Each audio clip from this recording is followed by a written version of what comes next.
Saudações vascaínos aí, meu povo, como vocês estão? Espero que muito bem. Como foi dito no primeiro vídeo do ano, eu traria um quadro novo aqui para vocês, algo que eu quero tentar ao longo do ano. E esse quadro é justamente para avaliar todas as posições que o Campelo toma, tudo que ele faz como presidente e como você faria. E esse quadro é justamente sobre isso. Qual seria a sua posição, o que você faria nessa situação? Eu vou trazer então hoje a negociação do Rossi para vocês, quais são as especulações em torno dessa negociação, trazer o que eu considero pró e contra, para você avaliar se você fosse o Mazuco, se você fosse o Campelo, o que você faria nessa situação. Ritual padrão de sempre, se você puder, curte o vídeo que a curtida de vocês me ajuda demais, comenta, compartilha, se inscreva no canal e vamos lá. Primeiro falar algumas coisas a favor da permanência do Rossi.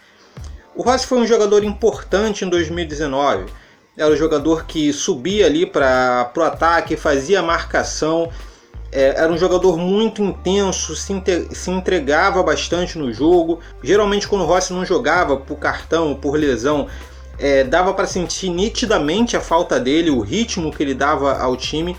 Então o Rossi sim foi um jogador muito importante para esse grupo, para esse elenco. A segunda coisa importante para o Rossi é que o Rossi é um jogador novo, ele tem apenas 26 anos. Caso o Vasco faça um contrato longo com ele, ainda pode manter o jogador em uma crescente por um longo período. Uma outra coisa que ajuda nessa negociação é que ela seria por definitivo. O Vasco acabou com o tempo pegando essa mania de montar seu time em cima de empréstimos, em cima de jogadores que não seriam ativos do clube. O jogador viria e se ele jogasse mal, o clube não teria o retorno técnico, porque ele não jogou, porque ele não fez diferença. E se ele jogasse bem, no final do contrato, ele voltaria para o clube dele valorizado. E o Rossi estava nessa situação, ele veio emprestado, jogou bem, se valorizou, ele tinha vínculo com outro clube. Porém, agora que ele não tem nenhum vínculo, ele pode fechar com o Vasco por definitivo. O que aconteceria? Se o Rossi tiver um alto desempenho, o Vasco ganha em questão técnica, porque é um jogador que vai ajudar o Vasco. E se ele tiver interessados, terão que pagar para tirar esse jogador do Vasco. Então, por duas frentes, o Vasco ganharia em questão de retorno com o Rossi. Então, o lance de ser um contrato por definitivo também é muito atrativo. Uma boa coisa, caso você fosse presidente do Vasco, é porque boa parte da torcida apoia a contratação. Tem alguns torcedores que são contra, tem alguns torcedores que não querem loucuras para manter o Rossi, mas a grande maioria apoia que o Rossi fique. Então seria bom, no caso, você manter uma boa relação com a torcida, você dar algo que o torcedor quer.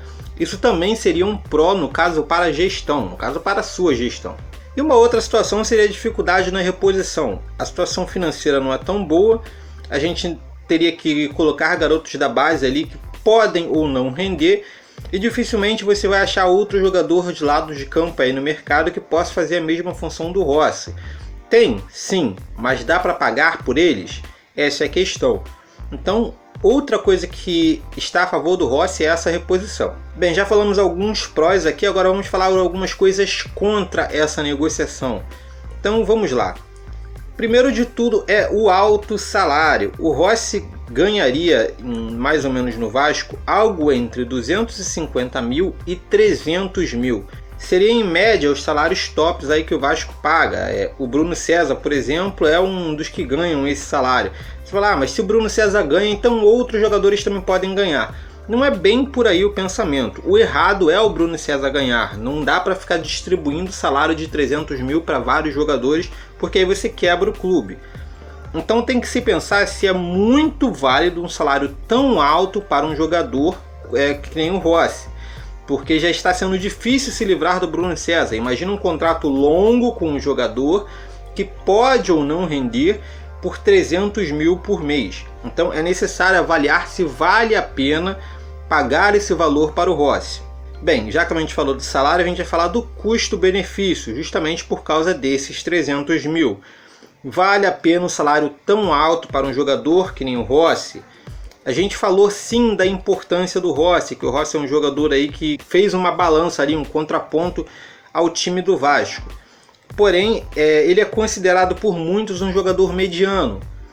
Tá certo que a reposição no mercado não é tão simples assim, mas será que um jogador mediano vale um salário muito alto? é de se pensar se isso é realmente necessário. E o que também colabora por isso são os números do jogador. O Rossi foi um jogador que fez poucos gols no ano e deu poucas assistências. Embora tenha sido um dos maiores assistentes, o Danilo Barcelos também foi, por exemplo. Então, para um atacante, é pouco em questão de produção. Ele pode ser um jogador muito voluntarioso, pode ser um jogador que ajuda bastante o time, que vai, que volta, que tenta, mas em questão de números, ele não foi tão bom assim. Tá certo que o elenco de apoio do Rossi não foi também isso tudo. Se ele tiver um atacante melhor, um meia melhor que ajude, talvez ele tenha números melhores, ou talvez não. Isso é necessário pesar na balança na hora dessa contratação.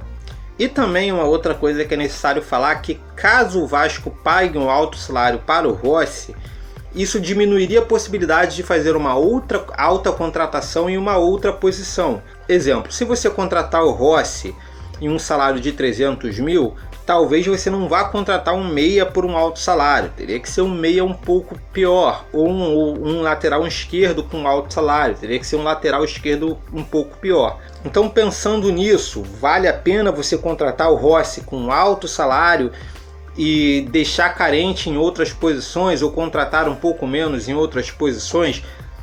Isso tem que ser pesado. Também tendo em conta que se o Rossi acertar com outro time, isso pode afetar a sua situação com a torcida, porque a torcida iria se virar contra você, principalmente se o Rossi fechasse com um rival, exemplo o Fluminense. Isso iria cair muito mal na sua gestão, que perdeu um jogador que a torcida quer para um rival. Então você tem que pensar qual é a situação que você vai tomar em relação ao pouco recurso que você tem. Contrata esse jogador, faz um grande esforço, ou acha que não vale um grande esforço por um jogador que é considerado mediano? Então a pergunta que eu faço, se você fosse hoje presidente do Vasco, com esses prós e contras, você contrataria o Rossi? Bem, gente, em base seria isso. Gostaria de saber a opinião de vocês. Gostaram desse quadro? O que vocês gostaram? O que vocês não gostaram? O que pode melhorar? Querem que ele continue? Comenta aqui embaixo, deixa comentário, tá ok? Basicamente é isso. Se você gostou e não está no canal, se inscreve, curte o vídeo para ajudar o canal. É isso aí. Beleza? Então valeu, falou e até mais.